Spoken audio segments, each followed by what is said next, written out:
Salut à tous, on se retrouve aujourd'hui pour l'analyse de Solo A Star Wars Story. Cette vidéo contiendra évidemment des spoilers, donc si vous n'avez pas vu le film, je vous invite à quitter cette vidéo. Solo A Star Wars Story commence assez rapidement, il faut se concentrer dès le début pour pouvoir comprendre. D'ailleurs, le texte d'introduction juste après le « Il y a bien longtemps dans une galaxie lointaine très lointaine » était assez surprenant. D'ailleurs, lorsque j'ai vu le film, je n'ai pas tout à fait compris, comme pour l'apparition du titre Solo A Star Wars Story qui n'était pas digne d'un Star Wars.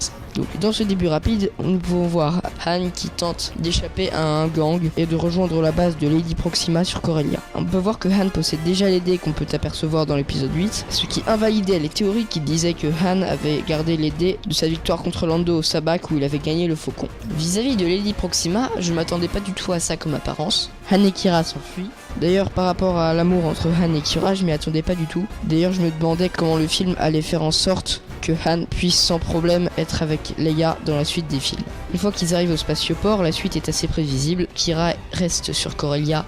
Han, quant à lui, se jure de la retrouver et s'engage dans l'armée impériale où un officier lui donnera le nom de Han Solo. D'ailleurs, je ne comprends toujours pas pourquoi Han a gardé le nom de famille qu'un officier random lui a donné. Ensuite, il y a une scène de bataille où on ne comprend absolument rien. Ensuite, Han rencontre Chewbacca. La rencontre est assez différente du Légende, mais moi j'ai beaucoup aimé. J'ai trouvé ça assez drôle. Au début, quand il est tombé dans la fosse, j'ai cru qu'il allait avoir un rancor, mais en fait non. Ensuite, j'avais absolument pas imaginé que la mission pour voler le coaxium dans le train puisse échouer. J'avais absolument pas imaginé ça. C'est comme la mort de Valerio, j'aurais jamais pu l'imaginer. Ensuite, la rencontre avec Dryden Voss. Moi personnellement, j'aime bien le personnage de Dryden Voss, je le trouve assez stylé. Je trouve que Han a retrouvé Qi'ra un peu trop facilement. La rencontre avec Lando était assez impressionnante, même si je m'attendais pas du tout à ce que Lando triche. D'ailleurs, dans Star Wars Rebels, on peut voir Lando qui joue au sabak et apparemment il ne triche pas. Je trouve ça un peu bizarre. Peut-être qu'entre temps il a appris la leçon. En tout cas, s'il a triché dans Rebels, il a sans doute triché aussi pour obtenir la cité des nuages sur Bespin. Ensuite, Kessel. Moi je trouve que c'est beau Kessel, même si leur mission sur Kessel était assez simple. Je trouve aussi que la mort de L3 était un peu trop prématurée. Le raid de Kessel était épique.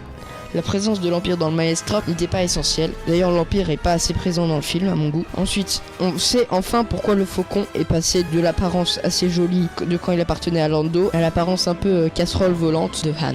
Et cette scène confirme le fait que Han a fait le raid de Kessel en 12 parsecs et pas 20. Ensuite, au moment où ils sont en train de raffiner le coaxium, il y a Enfys Nest qui intervient.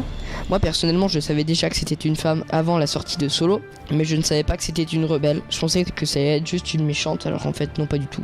Ensuite vient la confrontation avec Dryden. Durant cette scène, Beckett m'a un peu déçu. Pendant le film, je n'imaginais absolument pas qu'il était comme ça. Dryden a fait ce qu'on attendait de lui, c'est-à-dire mourir de la main de Qi'ra. Ensuite, Han tue Beckett, ce qui fait un petit peu penser à la règle des deux des Sith, même si c'est absolument impossible que Han soit un Sith et Beckett aussi. Ensuite, la scène avec Maul. C'était pourtant logique que Maul apparaisse dans ce film. C'était le méchant. Il a pris le contrôle de tous les syndicats du crime dans The Clone Wars afin de prendre le contrôle de Mandalore. Et du coup, c'était logique qu'il apparaisse, même si personne ne s'y attendait.